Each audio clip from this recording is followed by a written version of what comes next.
Rema hari ini terambil dari 2 Samuel 8 ayat 11 sampai 12. Juga barang-barang ini dikhususkan Raja Daud bagi Tuhan, bersama-sama perak dan emas yang berasal dari segala bangsa yang ditaklukkannya, yakni perak dan emas dari orang Aram, dari orang Moab, dari Bani Amon, dari orang Filistin, dari orang Amalek, dan dari jarahan yang dirampas dari Hadadezer bin Rehob, Raja Soba.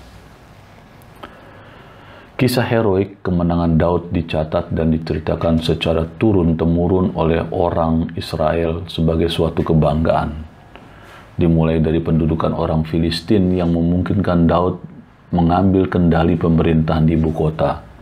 Lalu berturut-turut penaklukan daerah orang Moab, Aram, dan wilayah sungai Efrat. Sebagai tanda penaklukan, Daud menempatkan pasukannya di daerah-daerah tersebut. Daud juga mendapat banyak benda jarahan dari hasil peperangan, yang semuanya ia bawa ke Yerusalem untuk dikhususkan bagi Tuhan. Kalimat Tuhan memberi kemenangan kepada Daud. Tuhanlah yang memungkinkan Daud memperoleh kemenangannya, sekalipun Daud yang bertindak di medan peperangan. Jauh sebelum itu Tuhan sudah merancang kemenangan demi kemenangan bagi dia. Demi mendukung sistem pemerintahan yang adil dan benar, Daud memilih orang-orang untuk tugas khusus, yakni yang pertama adalah panglima-panglima untuk menjaga keamanan wilayahnya. Yang kedua, seorang bendahara untuk mengelola keuangan negara. Yang ketiga, panitera yang bertugas mengurus hal-hal yang berkaitan dengan masalah hukum. Yang keempat, serta para imam. Jumlah imam yang cukup banyak, Imam Sadok, Ahimelek, dan anak-anak Daud, menunjukkan keseriusan Daud dalam memperhatikan kehidupan spiritualitas umat Israel. Tampaknya Daud ingin memberi porsi yang lebih besar terhadap kehidupan keagamaan rakyat yang dia pimpin. Dari penjelasan di atas, ada 2 hal penting yang saya ringkas. Yang pertama, Daud menjadikan Tuhan yang mengendalikannya secara pribadi dan dalam pemerintahan.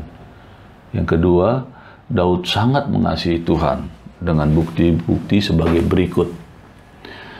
Yang pertama, dia merencanakan pembuatan bait Allah atau rumah Tuhan dan memperhatikan hubungannya dan bangsanya dengan Allah dengan cara memilih imam-imam yang selalu mempersiapkan ibadah kepada Allah dengan baik.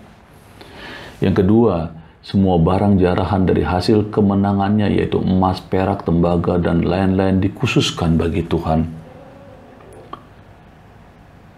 Ini adalah hal yang luar biasa.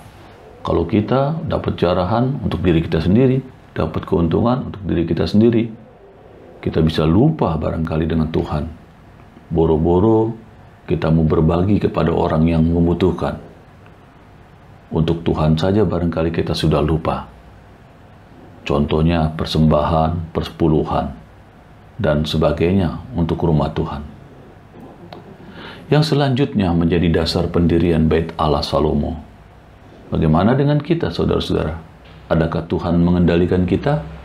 Adakah rancangan kita membangun ibadah kepada Allah dengan baik? Dan adakah berkat Tuhan yang melimpah dirancangkan untuk kemuliaannya dan akhirnya membuat seluruh hidup kita mengutamakan Dia?